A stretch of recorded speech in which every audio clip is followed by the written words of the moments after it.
You shall not covet your neighbor's house. You shall not covet your neighbor's wife, or his male or female servants, his ox or donkey, or anything that belongs to your neighbor.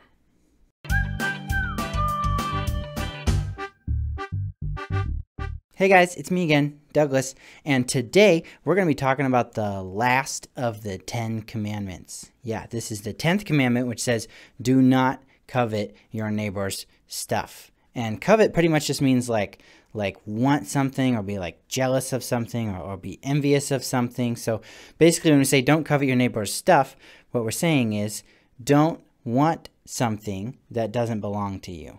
Which is hard, man. It's really hard. For me in my own life, I know that I can really covet other people's things, because to do that, God wants us to be grateful for what we have. He doesn't want us being jealous of what other people have. And this commandment to not covet is really interesting, because of the 10 commandments, this is really the only one that other people cannot see. Yeah, it's a thing that happens inside you. When you covet, it's inside your heart.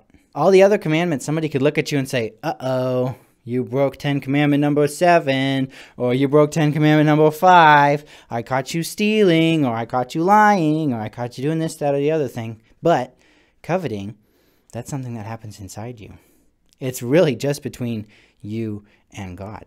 Only you and God know for sure when you're coveting, which is really interesting because this commandment, it really shows us that God cares what is going on inside your heart. And if you are jealous of your neighbor, that can do some really bad stuff to your heart. One of the reasons why I think this commandment is really important is because, well, coveting or being jealous of other people can lead to a lot of sins. All kinds of different sins can start with somebody being jealous of someone else. You know, the first murder in the Bible ever recorded was all about somebody being jealous. Cain was jealous of Abel, and so he killed his brother.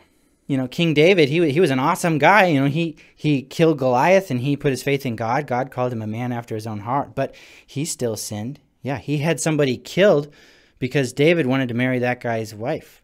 And Joseph in the Bible, you know, Joseph with the coat of many colors, his brothers were so jealous of him that they threw him in a pit, and then they sold him into slavery.